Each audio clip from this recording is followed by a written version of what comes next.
Welcome to Comment with me, George Galloway, here on Press TV, still the voice of the voiceless. Comment is the big conversation, the great debate, but it can only be either of those if you join in. That's why, above all, I need your telephone calls.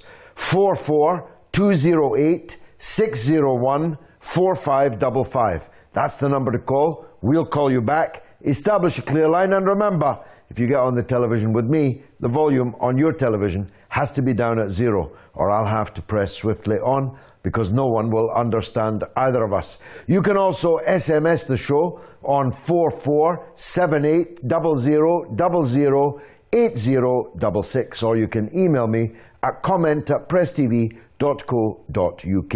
You can even send me a tweet at comment_presstv. Tonight we're asking a very big question. Who benefits from Islamophobia? It's breaking out everywhere. In France, there have been more than 100 Islamophobic attacks since the mass murder by three fanatics, killing Jews in a grocer's shop, a kosher grocer's shop, just innocent people doing their shopping. Some of them rescued, incidentally, by a Muslim from Mali. 2 police officers, cartoonists, journalists, workers, and even visitors to the controversial French magazine Charlie Hebdo.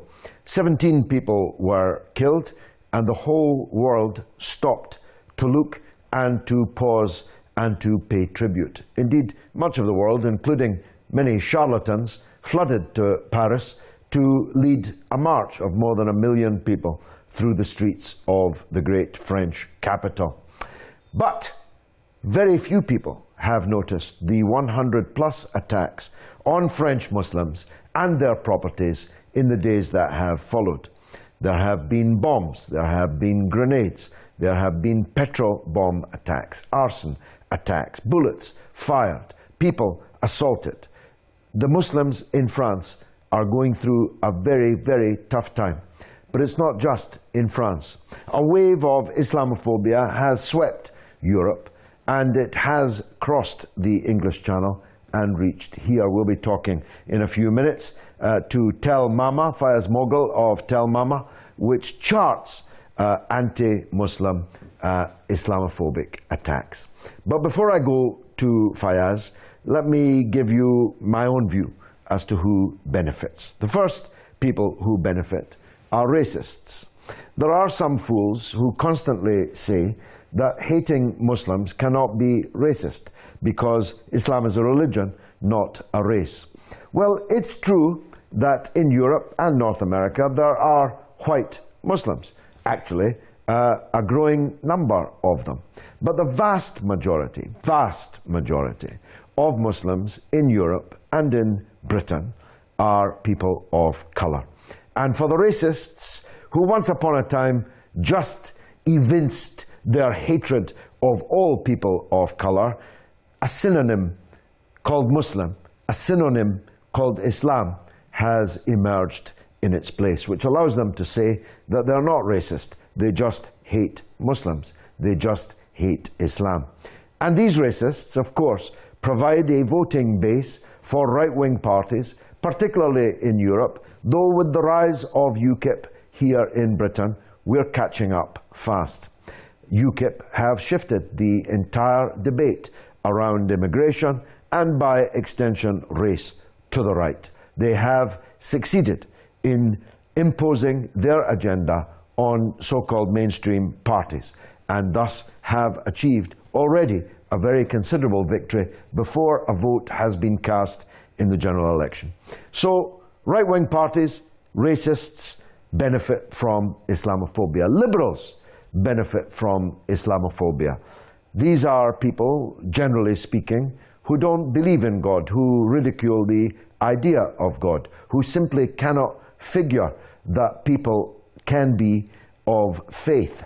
And so they want to ridicule and belittle the idea of God and those who believe in God. And Islamophobia helps them. It's the last respectable form of racism. You could not sit around a dinner table in Notting Hill or in Hampstead or in Islington and evince hatred of black people or Jews or Roman Catholics or Asian people. You couldn't do that.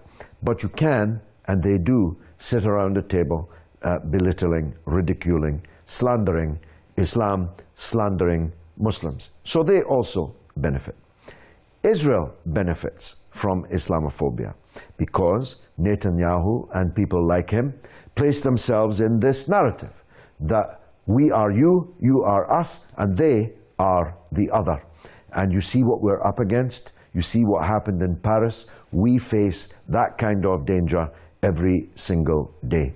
And beyond and above that, the imperial powers who are still interfering, invading, occupying, subverting, and above all exploiting the Muslim world benefit from this Islamophobic wave that's going on. Because if you pump the air full of fear, loathing, hatred of Islam, which is what the meaning of Islamophobia is, then it's very much easier for you to sell to your public that you have to be invading and occupying and militarily and politically intervening everywhere in the Muslim world, propping up this dictator, bringing down this dictator as they see fit. It's much easier to sell that to your public. It's also much easier to sell to your public that they themselves are in danger, and that when in danger, cling to nanny, cling to nurse for fear of something worse, as the English say. And that's what's happening now. Who will protect you best from these fanatic Muslims? Now, there's much more that I could say, and no doubt will, in the course of this show. But I want to talk first to Fayaz Mughal in London, who charts anti-Muslim, Islamophobic attacks and incidents for the excellent organization Tell Mama. Fayaz, can you hear me? I can indeed. Thanks very much for coming on the show. Tell us, I've explained what's been happening in France. Tell us what's been happening in Britain. Well, over the last 9 days, since the Charlie Hebdo incident, 9 days thereafter, we have picked up a very large spike online regarding online hate that is being predominantly promoted by not only far-right groups, but also individuals who are looking to intimidate or incite and really target material towards Muslim individuals using Twitter and Facebook. So there's a very large spike online of anti-Muslim hate, which sadly social media companies are not taking heed of, even though we are pushing hard. And then at a street level, there has been issues around threats and electronic mail and paper-based hate mail being sent to mosques that we picked up.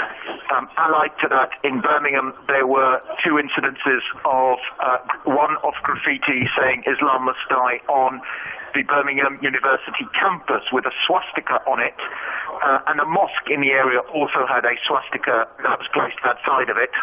And in general, also there's a wider impact because with some cases regarding people are just unfortunately, Fayaz, we're losing you. We got some of the picture, and no doubt we'll try to get back to you. But you gave us some of the picture of what's happening in Britain. From what you told me, I infer that it could be worse, might get worse, isn't as bad as it is on the mainland of Europe.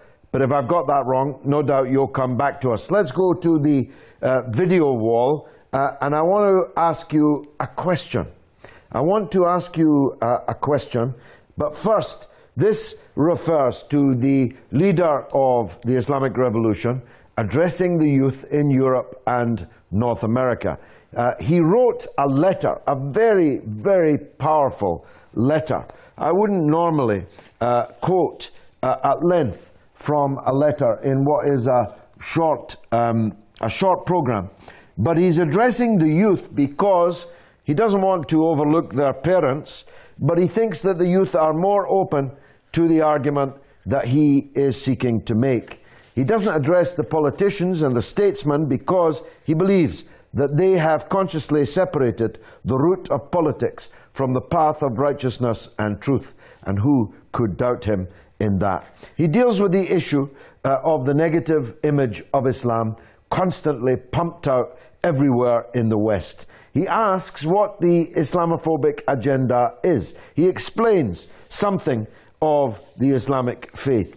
If you get the chance to read this, Ayatollah Khamenei, the supreme leader of the Iranian Revolution, his message to the youth in Europe and North America. It's really quite an extraordinary letter. This film, of course, talks about the wave of Islamophobia that's taking place in France, which has got Muslims under siege in many parts of the country. In the UK, Muslims are concerned that the government has hidden causes for the allegations of extremism that they are making. There was a big controversy in the week about Eric Pickles, who looks like he's eaten a biscuit or two, and indeed claimed from the taxpayer tens of thousands of pounds for biscuits over his period as the Minister for Communities. Eric Pickles sent a letter to every mosque in Britain asking what the Muslims were going to do to show that they were British, that they had a right and a reason to be in this country. It was a very controversial letter. It stirred up a hornet's nest. And I did say I was going to ask you a question. And I'm going to ask it now, and I'll answer it in the second half of the show. In the United States, there were many terror attacks from 1980 to 2005. What percentage of these were committed by Muslim extremists? Very important question. Many terror attacks between 1980 and 2005. What percentage were carried out by Muslims? Let's go to Nova Scotia in Canada. Gary in Halifax. Welcome back, Gary. Good evening, George. Good evening to you, sir. This is a very auspicious occasion to have this topic coming forward on your show, just in the moment when the leader of the Iranian people has issued this extremely fine letter addressed to the youth. It's very beautifully written, I must say. And hitting the nail on the head when he makes the point about politics. This is not just about religion. It's not even mainly about religion. It is about the question of rights. And the biggest issue of rights, which goes beyond the Islamic community, is one example that's attacked under this. But the biggest issue of rights since the end of the Second World War for all countries in the world has been the issue of rights by dint of being human. The entire UN system has been established on the basis of recognizing rights by dint of being human. UNESCO could not operate in the dozens of countries that it operates in if it did not follow that principle. Many of the countries in which it does its work, just as with other UN agencies, those countries don't have laws that necessarily permit or encourage supporting the activities that they help sustain. So if we don't have rights by dint of being human, we're lost. Now, the most interesting thing to me watching this is here we are, sitting in Canada. Canada's not even a Muslim minority country. The number of Muslims is, it's more than the number of Jews, actually, but it's still a relatively small proportion of the entire population. But to follow the ravings of the Harper government, you would think there was an imminent threat on our doorstep. Yeah, you're in imminent danger of Sharia law running its writ throughout the Canadian Federation. Yes, this incident that happened in Ottawa that turned into this huge event on international media. It had nothing to, the individual involved was a mentally challenged person, extremely depressed, down on his luck, and they turned it into a possible Islamic attack. Yeah. We're lucky that they didn't blame Iran. Yes, not that they might not have tried had they had a thread to pull. Yeah. But the question of rights by dint of being human, this goes to questions such as the right of resistance. The Palestinians have a right of resistance. They continue to resist the Israeli dictate, and this is how they establish what such rights as they do have. Yeah, Gary, have a stab at it. What percentage of attacks between 1980 and 2005 in the United States, terror attacks, what percentage do you think were carried out by Muslims? 0. I'll give the answer in the second half. Yusuf is in London. Let's hear from him. Yusuf, welcome, sir. Hello, sir. Welcome to the show. Go ahead. Thank you. I'm very happy to be on your program. Thank you. My input about who really benefits from these despicable, horrendous events that happen in Paris. Yes. To me, it really points the finger at the money trail. Who's making the most in money here, and who's benefiting in terms of more privileges.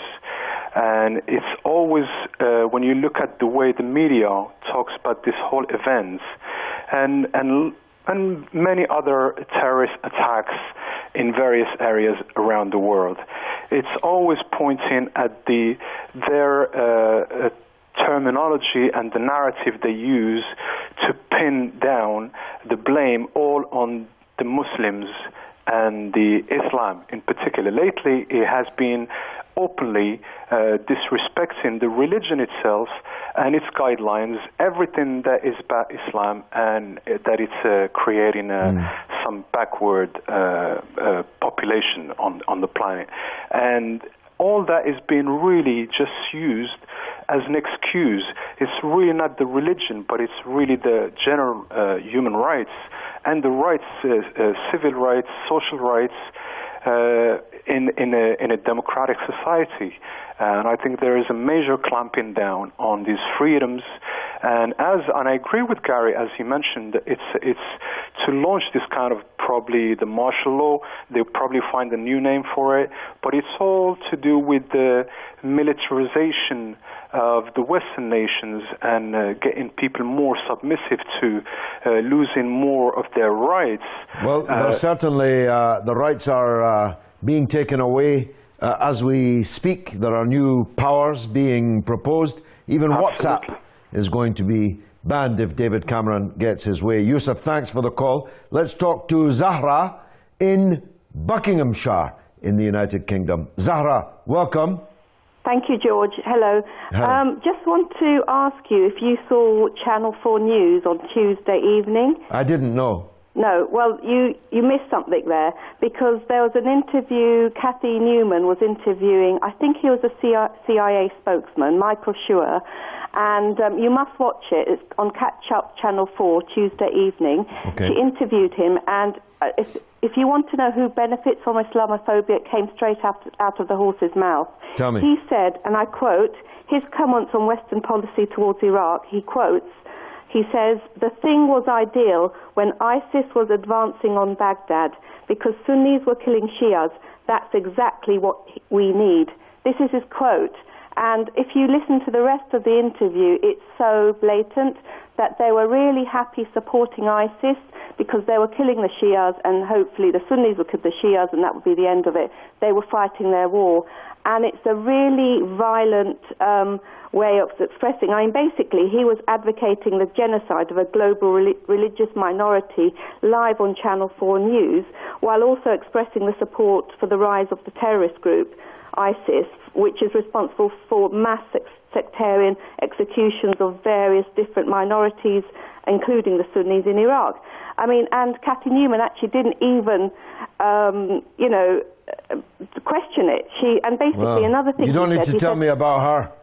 Yeah, and the other thing he said, and I quote, we want Sunnis and Shias to bleed each other white. And Cathy Newman's response was, rather than being one of horror at such a suggestion, she replied, "There's no hope of that happening, though, is there?"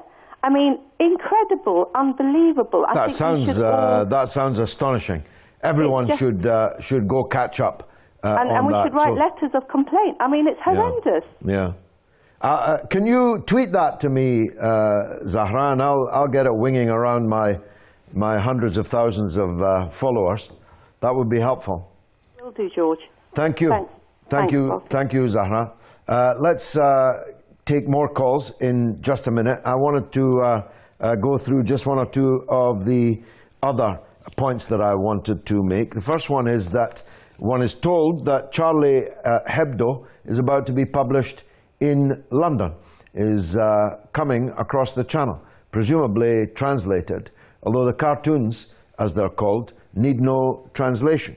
They are pornographic, they are obscene, they are provocations, and that provocation is headed our way. Let's see what the next caller thinks of that. Nasser in London. Who benefits from Islamophobia, Nasser? Nasser, you're on the air. Go on. Hello, it's Dawood, actually. Okay, go ahead, sir. Sorry for that. Sorry. No problem. The publication of Charlie Hebdo globally is just another provocation to see how much more you can tempt uneducated and maybe naive people to react. But that's only one theory. The other theory is that there was never anybody reacting, and it was all staged by, again, people who want there to be conflict. They want to extend the proxy wars that are already flaming. How do you mean staged, Dawood? There's a lot of dead bodies now in the ground. Yeah, well, I'm not saying that there was no deaths. I'm saying that whoever committed the deaths may not be who we think committed them. Because we've got journalists on the ground saying that the people who shot whoever had blue eyes, and then the people that they're shooting as their assailants do not have blue eyes, but they look like people of Arab descent. So demonize the people of Arab descent, and the people who profit out of that are the people who want to demonize Islam globally. It's not. I'll tell you what demonizes Islam globally, Dawood, is that kind of crazy conspiracy theory. Everyone saw the guy who took hostages in a Jewish supermarket and murdered several people. Everyone saw the Muslim who saved a lot of those shoppers, saved their lives. Everyone saw the two brothers, saw their videos, saw their martyrdom statements. I just don't know why you would come on international television and deny the obvious. That's what discredits Islam, Dawood.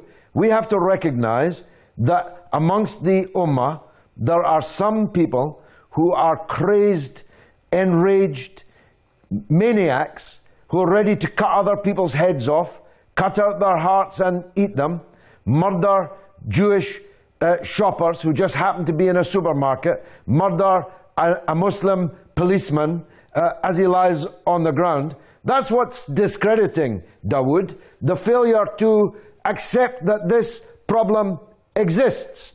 How can we hold our heads up when we've got people like you coming on the television talking about blue eyes? Please. I'm not saying it doesn't exist. I'm not saying it doesn't exist. I'm saying that there is different possibilities of how the situation could have happened. It's not just one possibility. And nobody can deny that, for example, with the situation in Iraq and Syria, where we've got people propagating as Muslims, where some of the people who are leading naive Muslims into this extremism aren't actually even Muslims. So I'm saying that they're not all that seems to be. You know what this is called? You know what this is called, Dawood? It's called a state of denial. It's a well-known psychological problem. And just like walking into the middle of the Nile, it's going to drown us all. I've got to take a short break for a short news bulletin. It'll only be 3 minutes. God willing, I'll still be here when you come back. We're asking the question tonight, who benefits from Islamophobia? Don't go away. Watch the news. There's big news coming, and I'll be here, God willing, when you come back.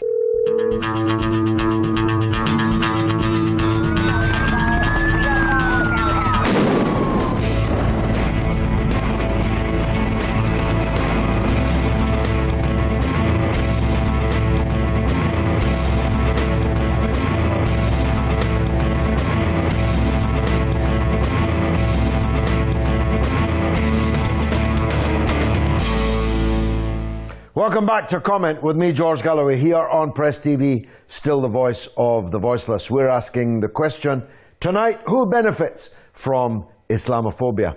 I'm also asking the question, and I'll give you the answer later, of the very many terrorist attacks in the United States between 1980 and 2005. What percentage of those were carried out by extremist Muslims? Answers coming later. Now, I mentioned the extraordinary letter, extraordinary in many ways, politically sagacious, I'm not surprised at, but beautifully crafted letter that Ayatollah Khamenei, the supreme leader of the Islamic Revolution in Iran, has addressed to the youth of North America and Europe, going over the heads of the political leaders, going over the head even of their parents, though he begs leave for that very elegantly, because he thinks that the youth who will be in charge of these countries, in charge of the world in years to come, need to hear from him.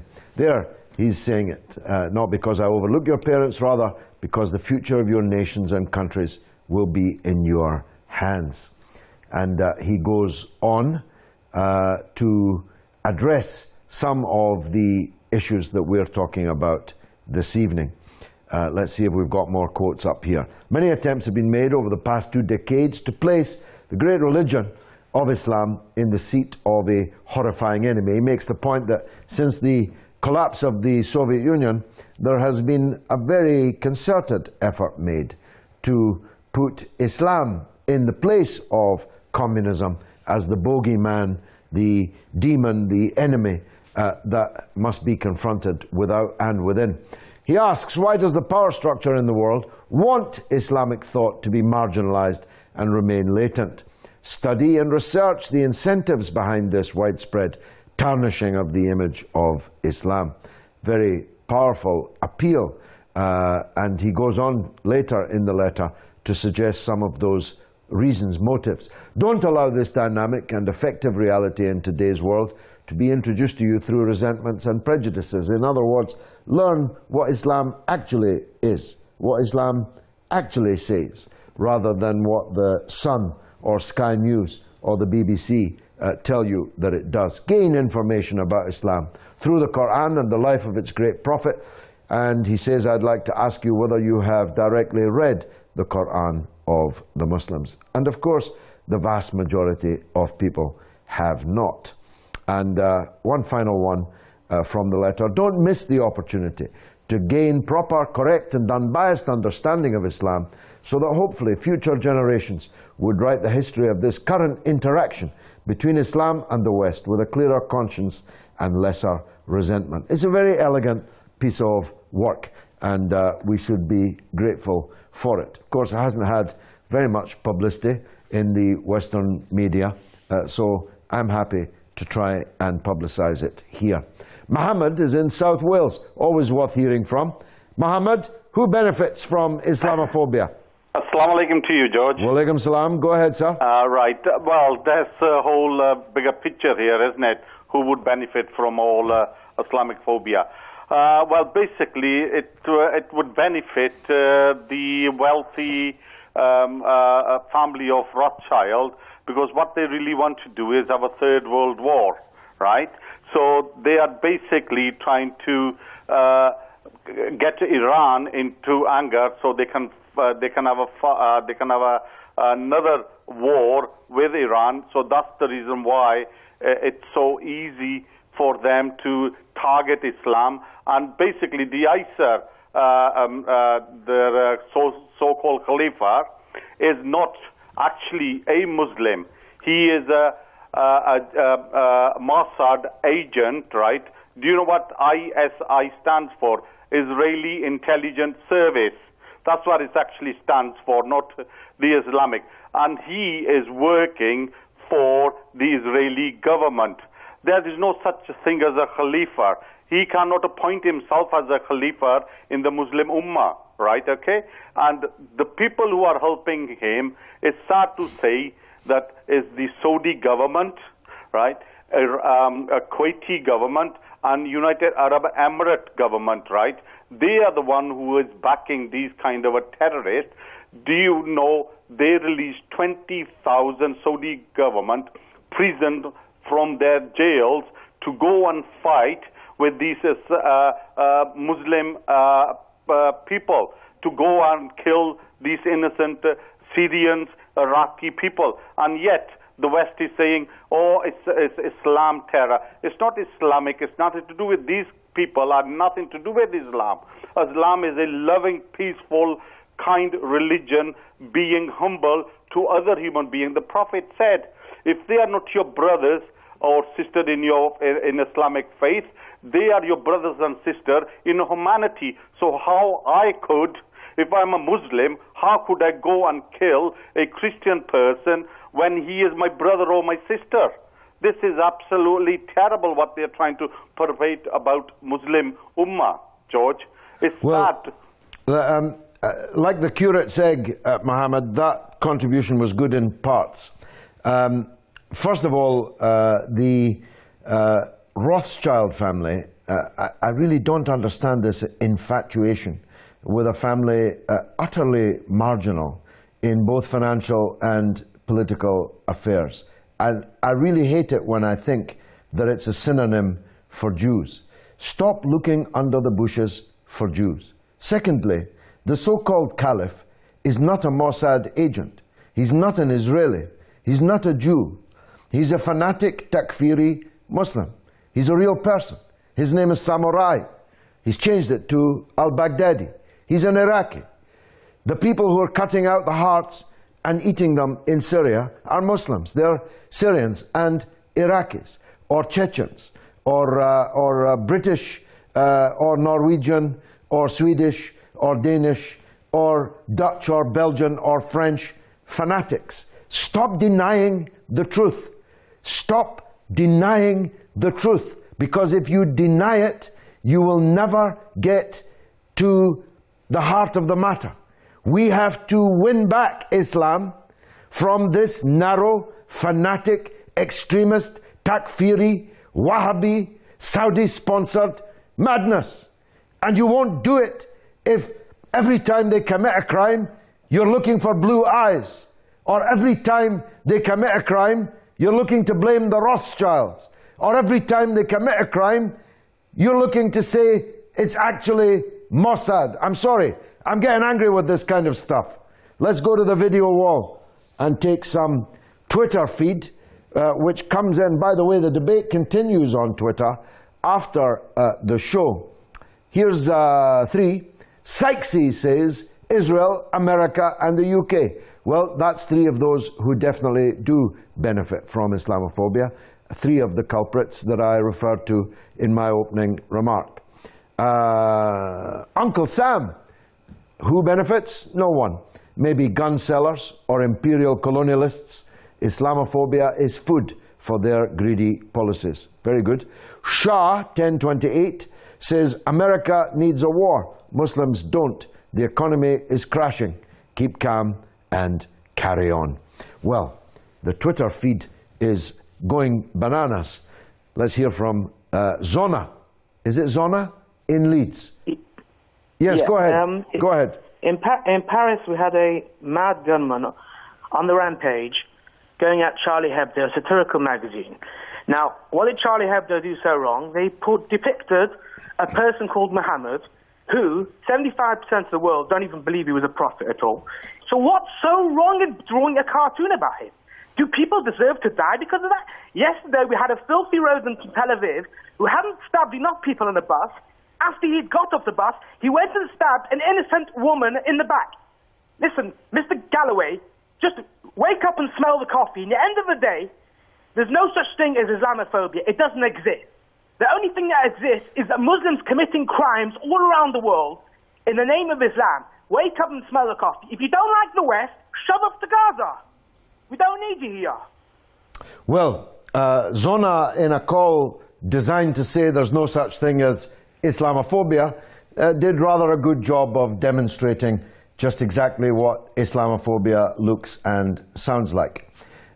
First of all, it's not true that 75% of the world don't regard the Prophet Muhammad as a prophet. In fact, almost 1/3 of the world believes that he is the Prophet of Islam. But however many people do so, they do so sincerely. There are far more people believe that Muhammad is a prophet than are adherents to any other religion in the world. And yet we are asked, and we should, show respect to other religions in the world. There are more Muslims in the world than there are adherents of any other religion. So Islam is the biggest, the main religion in the entire world, and that should be respected. Secondly, they were not cartoons. They were not even mere depictions of the Prophet. They were obscene and pornographic depictions of the Prophet Muhammad in all kinds of disgusting, sexualized contexts, often with other prophets. Not with Moses, as it happens, though all Muslims revere Moses, the prophet of the Jews, but often with Jesus, the prophet of the Christians, and many other offenses against good taste. For example, the Nigerian girls who were kidnapped in their hundreds, 500, and taken away, turned into figures of fun for Charlie Hebdo. They were portrayed as welfare queens with pregnant bellies, young schoolgirls, pregnant bellies looking forward to their child benefit, asking when their benefits would be paid. This magazine ought to have played the role that satire ought to play, which is to satirize the powerful, the rich, the people who control our lives, not to hound viciously and further marginalize, make more vulnerable, make more hated the already marginal, the already vulnerable, the already hated. That's no role for a journalist or a satirist or a cartoonist. That's Nazi behavior. Der Stürmer in the 1930s caricatured hideously the Jews in Germany in exactly the same way.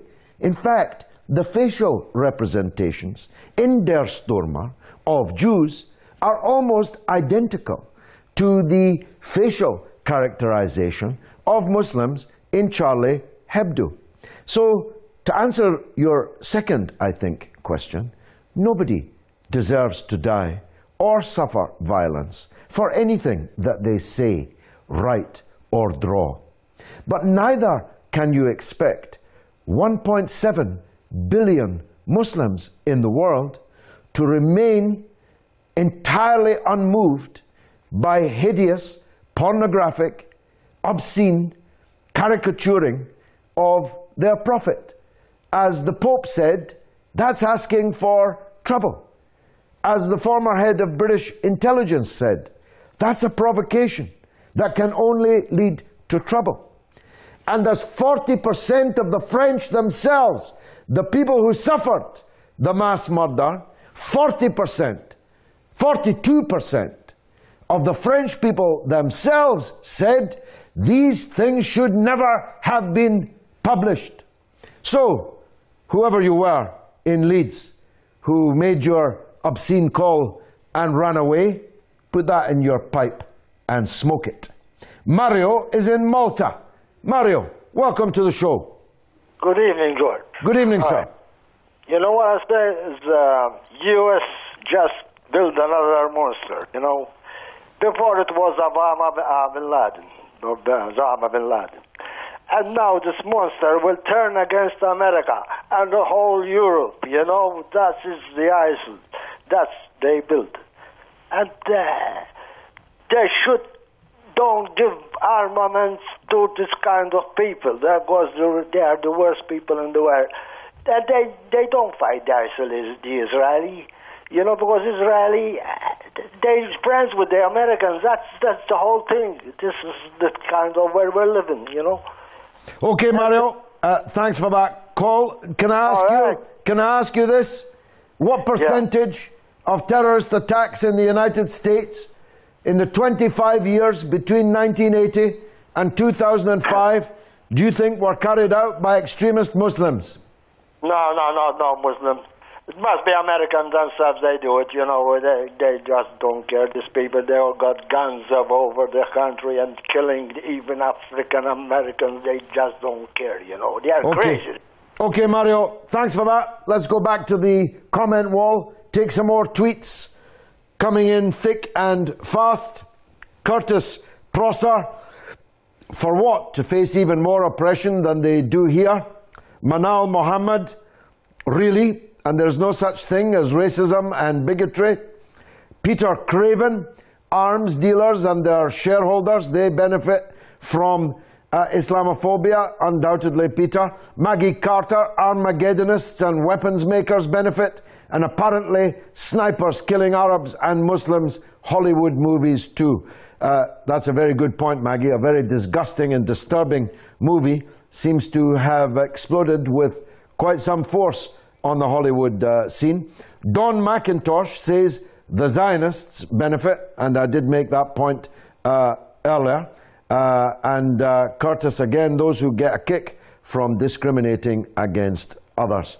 Well, they're coming in thick and fast, as are the calls. Nasser is in London. Who benefits from Islamophobia, Nasser? Yes, good evening. Good evening, George. Good evening, sir. Well, I see it, to be honest, about a month ago before the incident happened, they were talking about the ICC, the International Criminal Court, yes, about Palestine, yes, and we're talking about the state of Palestine. Yes. Now, the people who benefit from the Islamophobia is the Zionists, because now we don't talk about the ICC, we don't talk about the state of Palestine. That's one. Well, the other one who benefits from it, you're right. That's one of the dubious achievements of the madmen who went on a rampage in Paris. Yes, go ahead. Yes, and the other thing which is I wanted to mention, when they talk about the freedom of speech, we've seen about 50 world leaders marching in Paris. Yes. So they haven't marched when they slaughtered the Gazans, in Gaza. Yeah. We haven't seen them marching when they slaughtered the Rabaa, which is in Egypt. Yeah. We haven't seen when the Christian terrorists in Sweden or Norway killed 76 people. You're right. They're hypocrites. They are, as Private Eye on its front cover this week says, they are charlatans. Je suis charlatan. Netanyahu was there. He killed 17 journalists in Gaza just last summer, along with 500 children and 2,160 people, the vast majority of them women and children. The Egyptian junta that were at the front of the march, their representative at the front of the march, is jailing journalists by the score, in fact by the 100, and has killed thousands of its own people, and is torturing in its dungeons anyone who speaks out against it. The president of Gabon was in the front rank. He's jailed hundreds of journalists and others for exercising their freedom of speech. In Britain, in the near past, the elected Member of Parliament for West Belfast, Gerry Adams, was not allowed to be heard on television. His voice had to be spoken by an actor. I could go on. Trust me. Now, I've been asking you all night, what's the answer to my question? How many terror attacks between 1980 and 2005 were committed by Muslim extremists? Let me tell you. The biggest number of terrorist attacks in the United States between 1980 and 2005 were Latinos. Others carried out 16%. Extreme left-wing groups carried out 24%. Jewish extremists carried out 7%, and Islamic extremists carried out 6%, with communists who don't seem to have been included in the extreme left-wing groups at 5%. These are the FBI's own figures. And as was pointed out by an earlier caller, in the United States, where guns are in the hands of just about everyone, terrorism is a moot point. Last call from Mrs. Hussein in Buckinghamshire again. Who benefits from Islamophobia, Mrs. Hussein? Yes, Assalamu alaikum. Wa alaikum salam, go ahead. How are you? By the grace of God, good. Right. So, yes, who benefits from Islamophobia? The answer is very simple. Because now, Israel and ISIL needs more money, needs more weapons, and they, you know, their suppliers, which is United States of America, they have only the business to sell the ammunition, to supply the chemical weapons, to supply the other weapons. So how they will get it, America? They will get it through killing the people, to making the more industry, weapon industry more and more developed. And they need money. And when they kill Muslims, so then they will send they will through Islamophobia, they will kill more Muslims, and then they will making more benefits of it. Then they can support ISIL and Israel. Well, I'll tell you what, Mrs. Hussein, we appear to be locked in a cycle where each atrocity is chasing the last. Terrorists in Western countries carry out attacks that kill dozens. The powerful imperial states carry out attacks that kill hundreds and thousands. And if you take it across a period of 12 years, have killed millions.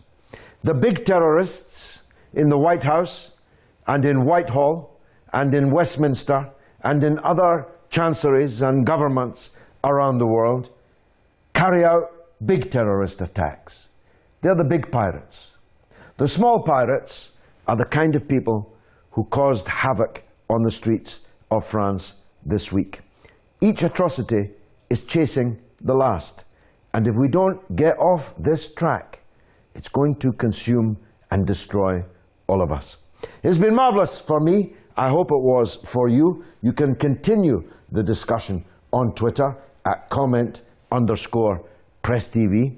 Discuss this issue, follow up my hashtag AskGalloway, and come back here, God willing, next week for another edition of Comment. It's been marvelous. Hello, just comment your name and the place you left that number, and just make sure that your television volume's set to 0. So 0. Can you spell your name for me? Yeah, I know. You'll be directly put through just your phone number, and then we'll call you back. Comment. And then can I have your telephone number?